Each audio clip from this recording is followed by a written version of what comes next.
ಮಕ್ಳೇನ್ ಮಾಡ್ತೀವ?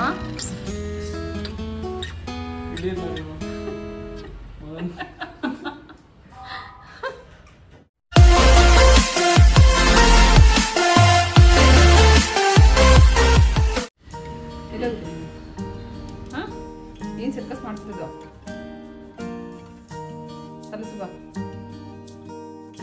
Hi dears, welcome back. Welcome to Suji's lifestyle. ಹೇಗಿದ್ದೀರಾ? ನೀವೆಲ್ಲರೂ ಚೆನ್ನಾಗಿದ್ದೀರಾ ಅಂತ ಅನ್ನೋದು ನನ್ನ ಭಾವನೆ. ಲಾಸ್ಟ್ ವಿಡಿಯೋದಲ್ಲಿ ಹೇಳಿದ್ದೆ ನಾನು ನಿಮಗೆ ಈ ಟೀ ಬಗ್ಗೆ ತೋರಿಸ್ತೀನಿ ಅಂತ. ಇದರಲ್ಲಿ ಕೊಟ್ಟಿರೋವಂಥ ಟೀ ಇನ್ಫ್ಯೂಸರ್, ಇದನ್ನು ಪ್ರೆಸ್ ಮಾಡಿದ ಕೂಡಲೇ ಓಪನ್ ಆಗುತ್ತೆ. ಈ ಥರ ಓಪನ್ ಮಾಡಿ ಇದರಲ್ಲಿ ಟೀ ಪುಡಿ ಹಾಕಿ ಮತ್ತೆ ಕ್ಲೋಸ್ ಮಾಡಿ ಲಾಕ್ ಆಗುತ್ತೆ. ನಂತರ ಇದನ್ನು ಬಿಸಿ ನೀರಲ್ಲಿ ಡಿಪ್ ಮಾಡಿ ಸ್ವಲ್ಪ ಹೊತ್ತು ಇಟ್ಬಿಟ್ರೆ ಇದರಲ್ಲಿರುವಂಥ ಟೀ ಪುಡಿನಲ್ಲಿರುವಂಥ ಎಕ್ಸ್ಟ್ರಾಕ್ಟ್ ಎಲ್ಲ ಬಿಸಿ ನೀರಲ್ಲಿ ಹೋಗುತ್ತೆ. ನಂತರ ನೀವು ಬಿಸಿ ಬಿಸಿ ಹರ್ಬಲ್ ಟೀ ಸವಿಬಹುದು. ಇದ್ರ ಜೊತೆಗೇನೆ ಪ್ರಿಯಾ ಆರ್ಡರ್ ಮಾಡಿದ್ಲು. ಮೇ ಬಿ ಇದ್ರ ಜೊತೆಗೆ ಬರುತ್ತಾ, ಸಪ್ರೇಟಾಗಿ ಏನಾದ್ರು ಆರ್ಡರ್ ಮಾಡಿಲ್ಲ, ಅದನ್ನು ನಾನು ಕೇಳಿಬಿಟ್ಟು ಲಿಂಕ್ ಹಾಕಿರ್ತೀನಿ. ಗಿಫ್ಟಿಂಗ್ ಪರ್ಪಸ್ಗೆಲ್ಲ ತುಂಬ ಚೆನ್ನಾಗಿದೆ. ಸೊ ಇದ್ರ ಮೇಲ್ಗಡೆ ಬಾಕ್ಸ್ ಕೂಡ ಎಷ್ಟು ಕ್ಯೂಟಾಗಿ ಎಷ್ಟು ಚೆನ್ನಾಗಿದೆ ನೋಡಿ. ಡೆಕೋರೇಷನ್ಗೂ ಕೂಡ ಉಪಯೋಗಿಸ್ಕೋಬೋದು. ಓಹ್ ಚಾ ಅಂತ ಇದರ ಹೆಸರು. ಇದ್ರ ಜೊತೆಗೆ 6 ವೆರೈಟಿ ಟೀ ಇದೆ. ಇದು ಲೇವಿಶ್ ಬ್ಲೂ ಟೀ. ಇದರಲ್ಲಿ ಶಂಕು ಹೂ ಇದೆ, ನೀವು ನೋಡ್ತಿರ್ಬೋದು. ಇದರಲ್ಲಿ ಬ್ಲೂ ಕಲರ್ದು ಶಂಕು ಹೂ ಇರುತ್ತಲ್ಲ, ಆ ಥರದ್ದು ಒಣಗಿರುವಂಥ ಹೂ ಜೊತೆಗೆ ಟೀ ಕೂಡ ಇದೆ. ಸೊ ಇದನ್ನ ಬಿಸಿ ನೀರಿಗೆ ಹಾಕ್ತಾ ಇದ್ದಾಗೆ ಬ್ಲೂ ಕಲರ್ ಟೀ ನಿಮಗೆ ರೆಡಿ ಆಗುತ್ತೆ. ಮೊರೊಕ್ಯಾಂಟ್ ಮಿಂಟ್ ಲೀವ್ಸ್ ಜೊತೆಗೆ ಟೀ ಪೌಡರ್ ಇದೆ. ಗಮ್ಮಂತ ಇದೆ. ಹರ್ಬಲ್ ಟೀ ಯಾರೆಲ್ಲ ಕುಡಿತಾರಲ್ಲ ಅವ್ರಿಗೆಲ್ಲ ತುಂಬ ಇಷ್ಟ ಆಗುತ್ತೆ. ಇದು ರೋಸ್ ಹೈಬಿಸ್ಕಸ್ ಟೀ, ದಾಸವಾಳದ ಹೂವು ಮತ್ತು ಗುಲಾಬಿ ದಳಗಳನ್ನು ಇದರಲ್ಲಿ ಹಾಕಿರೆ. ಜೊತೆಗೆ ಟೀ ಪೌಡರ್ ಕೂಡ ಇರುತ್ತೆ. ಒಂದೊಂದು ಬಾಟ್ಲು ಓಪನ್ ಮಾಡಿದಾಗಲೂ ಒಂದೊಂದು ಘಮ ಇದೆ, ಎಷ್ಟು ಚೆನ್ನಾಗಿದೆ, ಘಮ್ ಅಂತ ಇದೆ. ಇದು ತುಳಸಿ ಎಲೆಗಳನ್ನ, ಒಣಗಿರೋಂಥ ಎಲೆಗಳನ್ನ ಹಾಕಿದ್ದಾರೆ. ಇದು ಲ್ಯಾವೆಂಡರ್ ಗ್ರೀನ್ ಟೀ. ಇದರ ಹಿಂದ್ಗಡೆ ಕಾಣಿಸ್ತಾ ಇದೆ ನಿಮಗೆ ಲ್ಯಾವೆಂಡರ್ ಫ್ಲವರ್ಸ್ ಇದೆ. ಒಣಗಿರೋಂಥ ಹೂ ಜೊತೆಗೆ ಟೀ ಕೂಡ ಮಿಕ್ಸ್ ಆಗಿರುತ್ತೆ.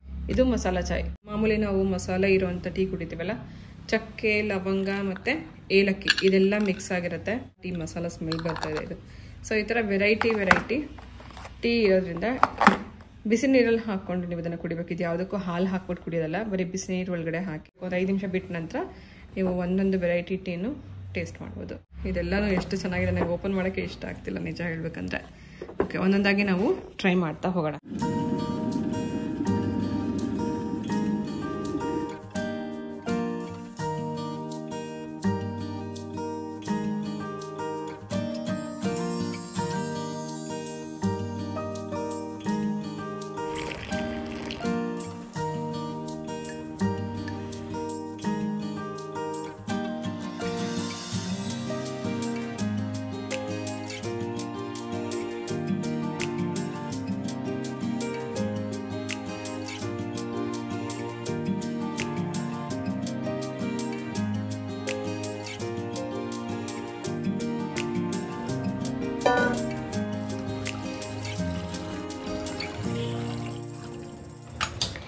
ಇದೊಂದು ಟ್ರಯಲ್ ನಾನು ಮಾಡ್ತಾ ಇದ್ದೀನಿ. ಕಂಟ್ರಿ ಡಿಲೈಟ್ ಹಾಲಲ್ಲಿ ತುಂಬ ಕೆನೆ ಬರುತ್ತೆ ಅಂತೆಲ್ಲ ಆ್ಯಡಲ್ಲಿ ನೋಡ್ತಾ ಇದ್ದೆ. ನಾನು ಕೂಡ ಆ್ಯಪ್ ಡೌನ್ಲೋಡ್ ಮಾಡಿಕೊಂಡು ಹಾಲು ತರಿಸಿ ಕಾಯಿಸಿ ಎಷ್ಟು ಕೆನೆ ಬರುತ್ತೆ ನೋಡಬೇಕು ಅಂತ ಅಂದ್ಕೊಂಡು ಇವತ್ತು ಸುಮಾರು 1.5 ಲೀಟ್ರಷ್ಟು ಹಾಲು ಕಾಯಿಸಿದಾಗ ಬಂದಂತೆ ಕೆನೆ ಇದಿಷ್ಟು.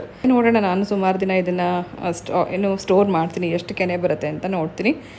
ಲಾಸ್ಟ್ ಟೈಮ್ ನಾನು ಹೇಳಿದ್ದೆ ಕಂಟ್ರಿ ಡಿಲೈಟ್ ಹಾಲು ತರಿಸಿದ್ದೀನಿ ಅಂದಾಗ ಇದ್ರ ರಿವ್ಯೂ ಶೇರ್ ಮಾಡಿ ಅಂತ ಕೇಳಿದರು. ಹಾಗೆ ನಂದಿನಿ ಹಾಲು ಬಗ್ಗೆನೂ ಹೇಳಿ ಅಂತ ಕೇಳಿದರು. ಪ್ರತಿದಿನ ನಾವು ನಂದಿನಿ ಹಾಲೇ ತರಿಸೋದು, ಆದರೆ ಇಷ್ಟೊಂದು ಕೆನೆ ನಂಗೆ ಬಂದಿರಲಿಲ್ಲ. ಸೊ ಇದು ಏನು ಹೇಳ್ತಾರೆ, ಬ್ಲೂ ಕಲರ್ ಪ್ಯಾಕೆಟ್ ನಾನು ತರಿಸಿದ್ದೆ, ಅದರಲ್ಲಿ ಬಂದಿರೋಂಥ ಕೆನೆ ಇದು. ಬಣ್ಣ ಡಿಫ್ರೆನ್ಸ್ ಹೇಳಬೇಕು ಅಂದರೆ ನಂದಿನಿ ಹಾಲ್ದು ಕೆನೆ ಬಣ್ಣ ಸ್ವಲ್ಪ ಲೈಟ್ ಯೆಲ್ಲೋ ಕಲರ್ ಇದೆ, ಕಂಟ್ರಿ ಡಿಲೈಟ್ದು ಬೆಳ್ಳಗಿದೆ. ನಮ್ಮ ಹೋಮ್ ಮೇಡ್ ಪುಳಿಯೋಗರೆ ಮಿಕ್ಸ್ನ ನಾನು ಇಲ್ಲಿ ರೆಡಿ ಮಾಡ್ಕೊಂಡಿದ್ದೀನಿ. ಇದನ್ನು ಇವತ್ತು ಯೂಸ್ ಮಾಡ್ತಾ ಇದ್ದೀನಿ. ಯೂಸ್ ಮಾಡ್ಬೇಕಾದ್ರೆ ಹೆಂಗೆ ಮಾಡ್ಕೋಬೇಕು ಅಂತ ತೋರಿಸ್ತಾ ಇದ್ದೀನಿ. ಫಸ್ಟ್ ನಾನು ಇಲ್ಲಿ ಎಣ್ಣೆ ಬಿಸಿ ಮಾಡ್ಕೊಂಡಿದ್ದೀನಿ. ನಾವು ಇದರಲ್ಲೇ ಎಲ್ಲ ಒಗ್ಗರಣೆಯಲ್ಲಿ ಹಾಕಿದ್ದೀವಿ, ಕಡಲೆಬೀಜ, ಉದ್ದಿನಬೇಳೆ ಎಲ್ಲ. ಎಕ್ಸ್ಟ್ರಾ ಬೇಕು ಅಂದರೆ ಮಾತ್ರ ನಾವು ಉದ್ದಿನಬೇಳೆ, ಕಡಲೆಬೀಜ ಅದೆಲ್ಲ ಹಾಕೋಬೋದು. ಬಿಸಿ ಆದಮೇಲೆ ಸ್ಟವ್ ಆಫ್ ಮಾಡ್ಕೊಂಬೇಡ. ಫಸ್ಟ್ ಇದನ್ನು ಫ್ರೈ ಮಾಡ್ಕೊಂಡ್ಮೇಲೆ ಸ್ಟವ್ ಆಫ್ ಮಾಡಿದ್ಮೇಲೆ ನೋಡಿ ಕರಿಬೇವು ಎಲ್ಲ ಕಾಣಿಸುತ್ತೆ ನಿಮಗೆ. ಇರೋದೆ ಎಷ್ಟು ಗೊಜ್ಜಿಗೆ ಬೇಕು ಅಷ್ಟು ಪುಡಿ ಮಾತ್ರ ನಾವು ಇದಕ್ಕೆ ಹಾಕೋಣ.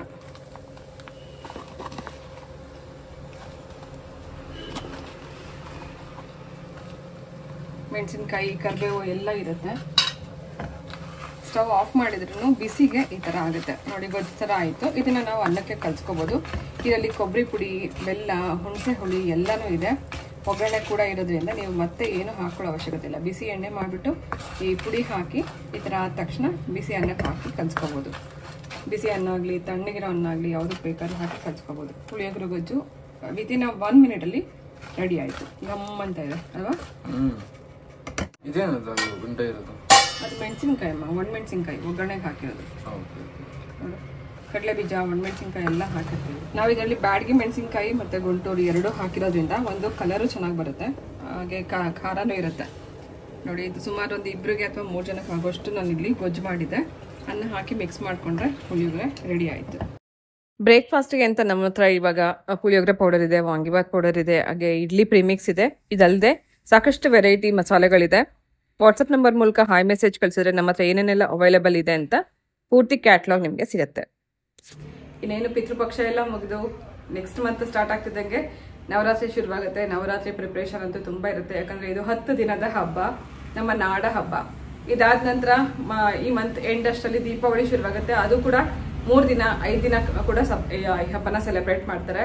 ಸೊ ಈ ತಿಂಗಳು ಪೂರ್ತಿ ಹಬ್ಬದ ಆಚರಣೆ, ಕ್ಲೀನಿಂಗ್ ಮತ್ತೆ ಡೆಕೋರೇಷನ್ ಇದೆಲ್ಲ ಇದ್ದೇ ಇರುತ್ತೆ. ಫುಲ್ ಬ್ಯುಸಿ ಇರ್ತೀವಿ ಎಲ್ಲ ಲೇಡೀಸ್.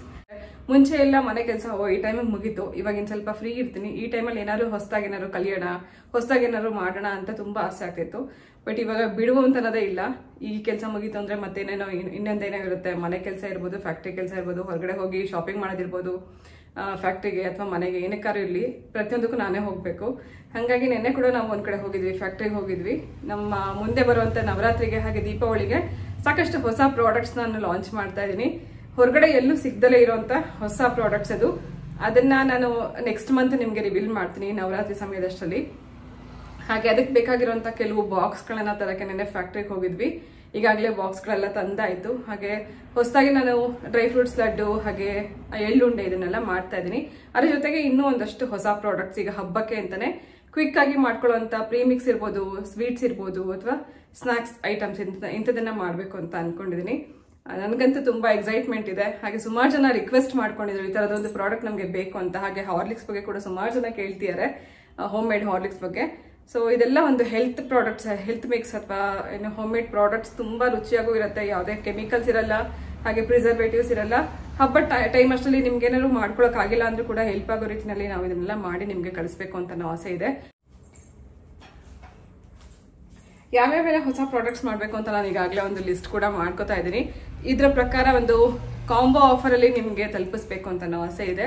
ಹಾಗೆ ನವರಾತ್ರಿಗೆ ಹಾಗೆ ದೀಪಾವಳಿಗೆ ಸುಮಾರು ಜನ ಕೆಲ್ಸಕ್ಕೆ ಹೋಗುವಂತವ್ರಿಗೆ ಬಿಡುವ ಆಗಲ್ಲ ಅಂತ ಅನ್ನೋರು ಕೂಡ ಇದು ಯೂಸ್ ಆಗೋ ರೀತಿಯಲ್ಲಿ ಇರುತ್ತೆ. ಹೊರಗಡೆ ಎಲ್ಲೂ ಸಿಗಲ್ಲ ಅಂತ ಹೇಳ್ತಿದ್ದೀನಲ್ಲ, ಆ ರೀತಿ ಪ್ರಾಡಕ್ಟ್ ಏನು ಅಂತ ಅನ್ನೋದನ್ನ ನಾನು ನಿಮ್ಗೆ ಏನೇನು ಹಬ್ಬ ಹತ್ರ ಬರ್ತಿದೆ ಅಥವಾ ನವರಾತ್ರಿ ಸ್ಟಾರ್ಟ್ ಆಗ್ತಿದೆ ಅಂತ ಅನ್ನೋ ಟೈಮಲ್ಲಿ ನಿಮ್ಗೆ ತಿಳಿಸ್ತೀನಿ.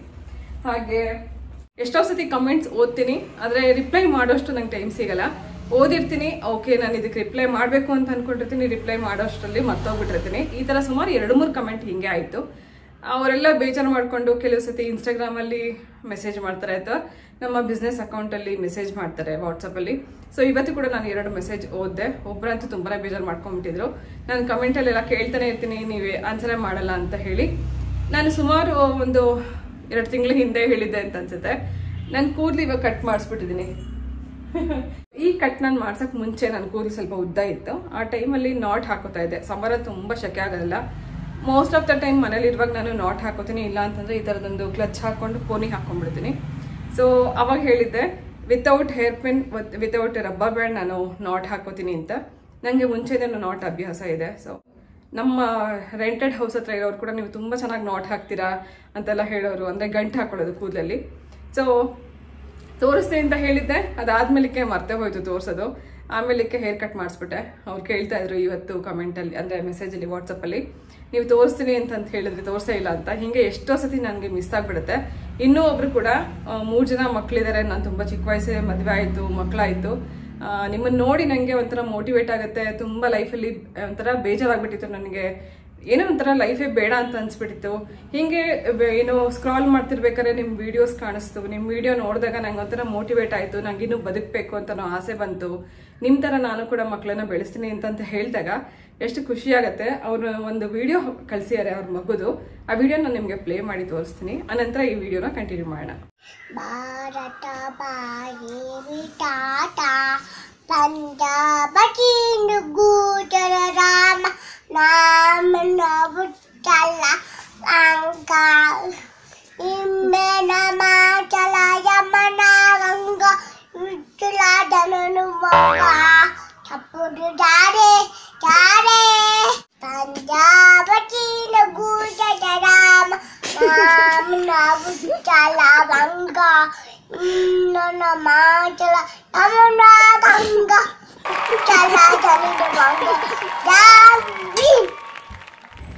ಮಫಿನ್ ಫ್ಯಾನ್ಸ್ ಯಾರ್ಯಾರಿದ್ದೀರಾ? ಮಫಿನ್ ಎಲ್ರಿಗೂ ಹಾಯ್ ಹೇಳಮ್ಮ ಚಿನಿ, ಹಾಯ್ ಮಾಡಮ್ಮ ಚಿನಿ, ಹಾಯ್. ಸೊ ಇವತ್ತಿನ ವ್ಲಾಗಲ್ಲಿ ಮುಂದೆ ಬರುವಂಥ ಹಬ್ಬಕ್ಕೆ ಅಂದರೆ ನವರಾತ್ರಿಗೆ ಹಾಗೆ ದೀಪಾವಳಿಗೆ ಬೇಕಾಗಿರುವಂಥ ಕೆಲವು ಡೆಕೋರೇಟಿವ್ ಐಟಮ್ಸ್ ಇರ್ಬೋದು ಅಥವಾ ಪೂಜೆಗೆ ಸಂಬಂಧಪಟ್ಟಂಥ ಐಟಮ್ ಇರ್ಬೋದು ತರಿಸಿದ್ದೀನಿ. ಅದನ್ನು ಇವತ್ತು ನೋಡ್ಕೊಂಬರೋಣ ಬನ್ನಿ. ನೋಡಿದ್ರೆ 1-2 ಮಾತ್ರ ಪ್ರಾಡಕ್ಟ್ ನಾನು ಓಪನ್ ಮಾಡಿದ್ದೀನಿ, ಮಿಕ್ಕಿದೆಲ್ಲ ಪ್ರಾಡಕ್ಟ್ ಇವಾಗಷ್ಟೇ ಓಪನ್ ಮಾಡ್ತಿದ್ದೀನಿ. ಏನೇನಿದೆ ಅಂತಲ್ಲ ಅದನ್ನು ನೋಡೋಣ. ಈ ಪ್ಯಾಕಿಂಗ್ ಓಪನ್ ಮಾಡೋ ಅಷ್ಟರಲ್ಲೇ ಸಾಕಾಗೋಯ್ತು, ಅಷ್ಟು ಕೇರ್ಫುಲ್ಲಾಗಿ ಪ್ಯಾಕಿಂಗ್ ಮಾಡಿ ಕಳಿಸಿದ್ದಾರೆ. ಲಕ್ಷ್ಮಿ ವಿಗ್ರಹ ಎಷ್ಟು ಕ್ಯೂಟ್ ಆಗಿದೆ, ಎಷ್ಟು ಬ್ಯೂಟಿಫುಲ್ ಆಗಿದೆ. ನಾನು ತುಂಬ ಇದ್ರ ಬಗ್ಗೆ ನೋಡಿ ತರಿಸಿದ್ದೀನಿ. ಎಷ್ಟು ಚೆನ್ನಾಗಿದೆ ನೋಡಿ. ಸೊ ಹಬ್ಬದ ಪ್ರಯುಕ್ತ ದೀಪಾವಳಿ ಟೈಮಲ್ಲಿ ಕೂಡ ನಾವು ಲಕ್ಷ್ಮೀ ಪೂಜೆ ಅಂತ ಮಾಡ್ತೀವಿ. ಹಾಗೆ ಇನ್ನೇನು ನವರಾತ್ರಿ ಬರುತ್ತಲ್ಲ, ನವರಾತ್ರಿ ಸಮಯದಲ್ಲೂ ಕೂಡ ಲಕ್ಷ್ಮಿ ಈಗ ಎಲ್ಲ ರೀತಿಯಲ್ಲೂ ಅವತಾರ ಎತ್ತಿರೋಂಥ ದೇವತೆ. ಸೊ ನವರಾತ್ರಿಗೋಸ್ಕರ ಹಾಗೆ ದೀಪಾವಳಿಗೆ ತರಿಸಿರುವಂಥ ವಿಗ್ರಹ ಇದು. ಇದನ್ನು ನಾವು ಡೆಕೋರೇಟಿವ್ ಪೀಸ್ ಥರನೂ ಉಪಯೋಗಿಸ್ಕೋಬೋದು, ಪೂಜೆಗೂ ಉಪಯೋಗಿಸ್ಕೋಬೋದು. ತುಂಬ ಇಷ್ಟ ಆಯಿತು ನನಗೆ, ಎಷ್ಟು ಚೆನ್ನಾಗಿದೆ ನೋಡಿ. ವೆಯ್ಟ್ ಕೂಡ ಇದೆ. ನಾನಿದು ತರಿಸಿದ್ದು ಮೀಶೋದಲ್ಲಿ ತುಂಬ ಕಡಿಮೆ ಪ್ರೈಸ್ಗಿದೆ. ನಾನು ಲಿಂಕ್ ಕೊಟ್ಟಿರ್ತೀನಿ, ನೀವು ಚೆಕ್ ಮಾಡಿ. ಇದೇ ಏನು ಪ್ರಾಡಕ್ಟ್ ಅಮೆಝಾನಲ್ಲಿ 1600 ರುಪೀಸ್ ಇತ್ತು. ಎಷ್ಟು ಕ್ಯೂಟ್ ಆಗಿದೆ ಅಲ್ವಾ?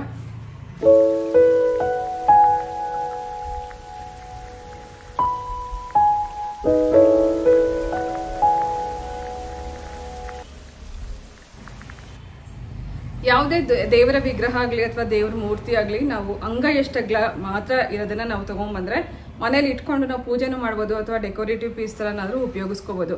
ಇದಕ್ಕಿಂತ ದೊಡ್ಡ ಪೀಸ್ ನಾವು ತೊಗೊಂಬಂದರೆ ಪ್ರತಿದಿನ ದೇವಸ್ಥಾನದಲ್ಲಿ ಹೆಂಗೆ ಅಭಿಷೇಕ ಮಾಡ್ತಾರೆ, ಪೂಜೆ ಮಾಡ್ತಾರೋ ಅದೇ ರೀತಿ ಮಾಡಬೇಕು ಅಂತ ಹೇಳ್ತಾರೆ. ಅದು ಕಲ್ಲಿಂದಾಗಲಿ ಅಥವಾ ಮೆಟಲ್ದಾಗಲಿ ತೊಗೊಂಬಂದಾಗ ನಾವು ಅದಕ್ಕೆ ಅದೇ ರೀತಿ ಶ್ರದ್ಧಾಭಕ್ತಿಯಿಂದ ದೇವ್ರ ರೂಮಲ್ಲಿ ಇಟ್ಟು ಪೂಜೆ ಮಾಡಬೇಕು. ಸೊ ಈ ಥರದ ವಿಗ್ರಹಗಳನ್ನು ಆದಷ್ಟು ನಾವು ಪುಟ್ಟ ಸೈಜಲ್ಲಿ ತೊಗೊಂಡ್ರೆ ನಾವು ಎಲ್ಲಿ ಬೇಕಾದ್ರೆ ಇಟ್ಕೋಬೋದು. ಆದರೆ ಇದಕ್ಕಿಂತ ದೊಡ್ಡ ಸೈಜಲ್ಲಿ ಯಾರೂ ಕೂಡ ಮನೇಲಿ ಇಡಬಾರ್ದು ಅಂತ ಹೇಳ್ತಾರೆ. ಬೊಂಬೆ ಪೂಜೆ ಸಮಯದಲ್ಲಿ ಕೂಡ ಸುಮಾರು ಜನ ಎಲ್ಲ ರೀತಿ ಬೊಂಬೆಗಳನ್ನ, ದೇವ್ರ ವಿಗ್ರಹಗಳನ್ನ ಇಡ್ತಾರಲ್ಲ, ಆ ರೀತಿ ಕೂಡ ನೀವು ಉಪಯೋಗಿಸ್ಕೋಬಹುದು. ಚೆನ್ನಾಗಿದೆ ಅಲ್ವಾ? ಇದು ಚಾಮುಂಡೇಶ್ವರಿಯ ವಿಗ್ರಹ, ಚಾಮುಂಡೇಶ್ವರಿಯ ಒಂದು ಮೂರ್ತಿ. ಬೊಂಬೆ ಪೂಜೆ ನೀವೇನಾದ್ರು ಮಾಡ್ತಾ ಇದ್ರೆ ಚಾಮುಂಡೇಶ್ವರಿಯ ಕಥೆಗಳನ್ನ ಅಲ್ಲಿ ಹೇಳೋ ರೀತಿನಲ್ಲಿ ನೀವು ಚಾಮುಂಡೇಶ್ವರಿ ವಿಗ್ರಹ ಕೂಡ ಇಟ್ಕೋಬಹುದು.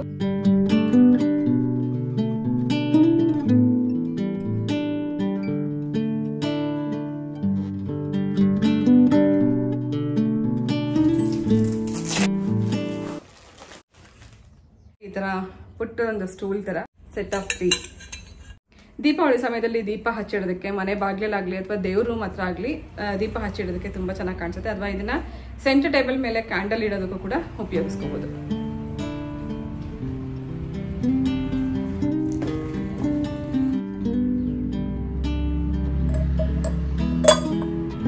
ಇದು ಸೆಟ್ ಆಫ್ 2 ಇರುತ್ತೆ.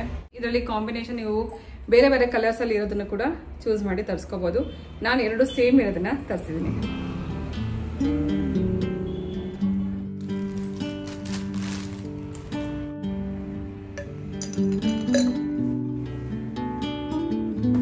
ಇದು ಒಂದು ಹೂ ಹಾಕಿಡೋದಕ್ಕೆ ವಾಸ್ ತರ ಉಪಯೋಗಿಸ್ಕೋಬಹುದು. ನೀರು ಹಾಕಿ ಒಂದು ರೋಸ್ ಇಡ್ಬೋದು ಅಥವಾ ಆರ್ಟಿಫಿಷಿಯಲ್ ಫ್ಲವರ್ ಹಾಕಿ ಕೂಡ ಈ ರೀತಿ ಟೇಬಲ್ ಮೇಲೆ ಇಡ್ಬೋದು. ಸೊ ಯುನಿಕ್ ಆಗಿದೆ. ನಾವು ಚಿಕ್ಕವರಿರುವಾಗ ಸಾಯಿಬಾಬಾದೊಂದು ಸೀರಿಯಲ್ ನೋಡ್ತಾ ಇದ್ವಿ.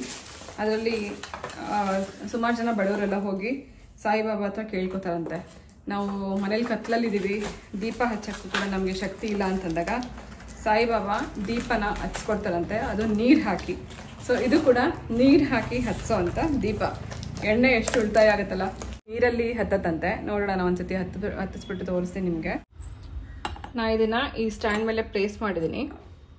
ಇದು ನೀರು ಹಾಕ್ತಾ ಇದ್ದೀನಿ. ವಾವ್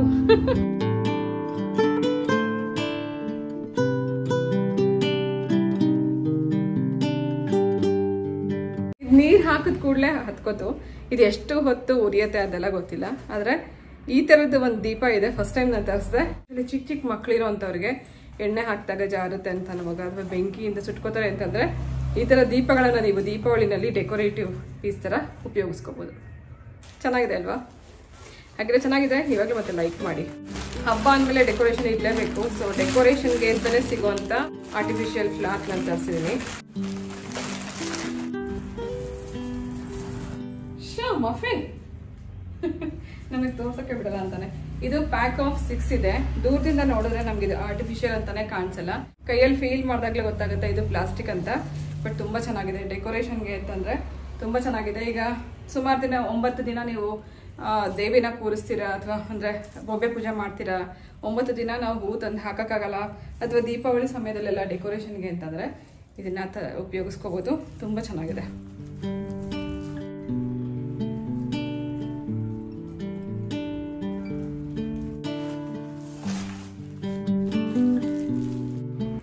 ಇದೊಂದು ರಂಗೋಲಿ ಸ್ಟೆನ್ಸಿಲ್ ತರಾನೇ. ಇದ್ರ ಮೇಲೆ ನೀವು ಕಲರ್ ಫಿಲ್ ಮಾಡಿ ಮನೆ ಬಾಗ್ಲಲ್ಲಿ ಇಟ್ಟು ಇದು ಸುತ್ತಲೂ ದೀಪ ಹಚ್ಬೋದು, ಫ್ಲವರ್ ಡೆಕೋರೇಷನ್ ಮಾಡ್ಬೋದು. ಸೊ ಹಬ್ಬಕ್ಕೆ ತಕ್ಕಂತೆ ನೀವು ಇದನ್ನ ಡೆಕೋರೇಟ್ ಮಾಡ್ಕೋಬಹುದು. ಇದನ್ನ ಇನ್ನೂ ದೊಡ್ಡದಾಗಿ ಮಾಡ್ತಾ ಹೋಗ್ಬೋದು. ಸೊ ದೊಡ್ಡದಾಗಿ ಮಾಡುವಂಥ ರಂಗೋಲಿ ಬಗ್ಗೆ ನಾನು ನಿಮ್ಗೆ ಒಂದೇ ಒಂದು ಇನ್ಸಿಡೆಂಟ್ ಹೇಳ್ತೀನಿ. ರೀಸೆಂಟ್ ಆಗಿ ನಡೆದಂಥ ಒಂದು ಇನ್ಸಿಡೆಂಟ್, ಅದೆಲ್ಲ ನ್ಯೂಸಲ್ಲಿ ಬಂತು. ಜೊತೆಗೆ ರೀಲಲ್ಲಿ ನಾನು ನೋಡಿದ್ದು, ಇನ್ಸ್ಟಾಗ್ರಾಮ್ ರೀಲಲ್ಲಿ ಒಬ್ಬರು ಒಂದು ಅಪಾರ್ಟ್ಮೆಂಟಲ್ಲಿ ಕಾರಿಡಾರಲ್ಲಿ ಓಣಂ ಪ್ರಯುಕ್ತ ಒಂದು ದೊಡ್ಡದೊಂದು ರಂಗೋಲಿ ಹಾಕಿರ್ತಾರೆ ಹೂವಿನಿಂದ. ಅವ್ರಿಗೆ ಅದೇ ಮೇನ್ ಓಣಮಲ್ಲಿ ಸ್ಪೆಷಲ್ ಅಂತಂದ್ರೆ, ಫೆಸ್ಟಿವಲ್ ಸ್ಪೆಷಲ್ ಅಂದ್ರೆ ರಂಗೋಲಿ, ಹೂವಿನಿಂದ ರಂಗೋಲಿ ಬಿಡಿಸೋದು. ಕಾರಿಡಾರಲ್ಲಿ ಓಡಾಡಕ್ ಜಾಗ ಇಲ್ಲ ಅಂತ ಹೇಳಿ ಪಕ್ಕದ ಮನೆಯವರು ಅದನ್ನ ಕಾಲಲ್ಲೆಲ್ಲ ಒರೆಸ್ಬಿಟ್ಟು ರಂಗೋಲಿನ ಸ್ಪಾಯಿಲ್ ಮಾಡ್ತಾರೆ. ಅವತ್ತಿನ ಹಬ್ಬದ ಮೂಡೆ ಹಾಳಾಗೋಗಿರುತ್ತೆ ಪಾಪ ಅವರಿಗೆ. ನಿಮ್ಗೆ ನಿಜಕ್ಕೂ ಎಷ್ಟು ಸಿಟ್ಟು ಬಂತಂದ್ರೆ, ಈ ಥರ ರಂಗೋಲಿ ವಿಷಯಕ್ಕೆ ನಮ್ಮ ಸೌತ್ ಇಂಡಿಯಾದಲ್ಲಿ ಎಷ್ಟೊಂದು ಜಗಳ ಆಗಿರೋದಿದೆ. ಪುಟ್ಟು ಜಾಗ ಇರುತ್ತೆ, ಓಡಾಡೋಕೆ ಜಾಗ ಇರಲ್ಲ. ದೊಡ್ಡದಾಗ ಒಂದು ಫೆಸ್ಟಿವಲ್ ಪ್ರಯುಕ್ತ ಒಂದು ದೊಡ್ಡ ರಂಗೋಲಿ ಹಾಕಿದ್ರೆ ಅವತ್ತಿನ ದಿನ ಏನಾದ್ರು ಒಂದು ಜಗಳ ಆಗುತ್ತೆ, ಆ ಹಬ್ಬದ ಮೂಡೆ ಹೋಗ್ಬಿಡುತ್ತೆ. ಒಂದು ರೆಸಿಡೆನ್ಷಿಯಲ್ ಏರಿಯಾದಲ್ಲೇನೆ ಆ ಥರದ್ದೆಲ್ಲ ನಡೀತಿರತ್ತೆ. ಅಂಥದ್ರಲ್ಲಿ ಅಪಾರ್ಟ್ಮೆಂಟಲ್ಲಿ ಇರುವಾಗಂತೂ ಇದು ಪ್ರತಿದಿನ ನಡೆಯುತ್ತೆ ಅಂತ ಅನ್ಸುತ್ತೆ. ಅಂಥವ್ರಿಗೆಲ್ಲ ಯೂಸ್ ಆಗೋ ಥರದ್ದು ಒಂದು ರಂಗೋಲಿ ಸ್ಟೆನ್ಸಿಲ್ ಇದು. ಬೇಕಂದ್ರೆ ಇಟ್ಕೋಬೋದು, ಎಲ್ಲಿ ಬೇಕೋ ಅಲ್ಲಿ ಇಟ್ಕೋಬೋದು. ರಂಗೋಲಿ ಕಲರ್ ಫಿಲ್ ಮಾಡಿ ದೇವ್ರ ರೂಮಲ್ಲಾಗಲಿ ಅಥವಾ ಮೇನ್ ಡೋರ್ ಹತ್ರ ಆಗಲಿ ಇಟ್ಬಿಟ್ಟು ನಂತರ ಎತ್ತಿ ಇಟ್ಕೊಂಡ್ಬಿಡ್ಬೋದು. ಸೊ ಇದನ್ನ ಸುತ್ತಲೂ ನೀವು ನಿಮ್ಮ ಇಷ್ಟದ ಪ್ರಕಾರ ಡೆಕೋರೇಷನ್ ಮಾಡ್ತಾ ದೊಡ್ಡದಿನ್ನು ಮಾಡ್ತಾ ಹೋಗ್ಬೋದು. ಸೊ ಇದು ಪುಟ್ಟದೊಂದು ನಾನು ತರಿಸಿದ್ದೀನಿ. ನಮ್ಮ ಮನೆಯಲ್ಲಿ ಸ್ನೂಫಿ ಮತ್ತು ಮಫಿನ್ ಎಲ್ಲ ಇರೋದ್ರಿಂದ ರಂಗೋಲಿ ಹಾಕಕ್ಕೆ ಬಿಡಲ್ಲ. ಈ ಥರದ್ದು ಯೂಸ್ ಆಗುತ್ತೆ ಅಂತ ನನಗೋಸ್ಕರ ನಾನು ತರಿಸಿದೆ. ಸೊ ಇದಂತೂ ತುಂಬಾ ಯೂಸ್ ಆಗುತ್ತೆ. ಎಷ್ಟೊಂದು ಜನ ಮನೇಲಿ ರಂಗೋಲಿ ಹಾಕಕ್ಕೆ ಬರಲ್ಲ ಅಂತ ಅನ್ನೋದು ಕೂಡ ಸುಮ್ಮನೆ ಕಲರ್ ಫಿಲ್ ಮಾಡಿಬಿಟ್ಟು ದೇವ್ರ ಮುಂದೆ ಅಥವಾ ಹೊರಗಡೆ ಇಟ್ಕೊಂಡು ಹಬ್ಬ ಸೆಲೆಬ್ರೇಟ್ ಮಾಡಲಿಕ್ಕೆ ಇದು ತುಂಬ ಚೆನ್ನಾಗಿದೆ. ಸೊ ಡಿಯರ್ಸ್, ಇದು ಇವತ್ತಿನ ಹಾಲ್ ಆಗಿತ್ತು. ಇವತ್ತಿನ ಈ ಹಾಲ್ ನಿಮಗೆ ಹೇಗೆ ಅನಿಸ್ತು ಕಮೆಂಟ್ ಮಾಡಿ ತಿಳಿಸಿ. ಹಾಗೆ ಇದಿಷ್ಟು ಪ್ರಾಡಕ್ಟ್ಸಲ್ಲಿ ನಿಮ್ಗೆ ಯಾವ್ದು ಇಷ್ಟ ಆಯಿತು ಅಂತ ನನಗೆ ಕಮೆಂಟ್ ಮಾಡಿ ತಿಳಿಸಿ. ನನಗೆ ತುಂಬ ಇಷ್ಟ ಆಗಿದ್ರು ದೇವರ ವಿಗ್ರಹ ಮತ್ತು ದೀಪ, ನಂಗೆ ತುಂಬ ಇಷ್ಟ ಆಯಿತು. ಸೊ ಮೋಸ್ಟ್ ಯೂಸ್ಫುಲ್ ಅಂತ ನಿಮ್ಗೇನಾರು ಅನಿಸಿದ್ರೆ ಈಗ ಲೈಕ್ ಮಾಡಿ, ನಿಮ್ಮ ಫ್ರೆಂಡ್ಸ್ ಆ್ಯಂಡ್ ಫ್ಯಾಮಿಲಿಗೆ ನನ್ನ ವಿಡಿಯೋನ ಶೇರ್ ಮಾಡಿ. ನಿಮ್ಗೇನಾದ್ರು ಈ ಥರದ ಪ್ರಾಡಕ್ಟ್ ತೊಗೋಬೇಕು ಅಂತ ಅನಿಸಿದ್ರೆ ಲಿಂಕ್ ಕೂಡ ಡಿಸ್ಕ್ರಿಪ್ಷನ್ ಬಾಕ್ಸಲ್ಲಿ ಹಾಕಿರ್ತೀನಿ, ಚೆಕ್ ಮಾಡಿ. ಹಾಗೆ ಇವತ್ತಿನ ಈ ಬ್ಲಾಗ್ನ ಇಲ್ಲಿಗೆ ಎಂಡ್ ಮಾಡ್ತಾ ನಾನು ಹೊರಡ್ತಾ ಇದ್ದೀನಿ. ಮತ್ತೆ ಸಿಗ್ತೀನಿ ನಾಳೆ ಇನ್ನೊಂದು ಇಂಟ್ರೆಸ್ಟಿಂಗ್ ಆಗಿರುವಂಥ ಬ್ಲಾಗ್ ಜೊತೆಗೆ. ಒಪ್ಪಲ್ಲ.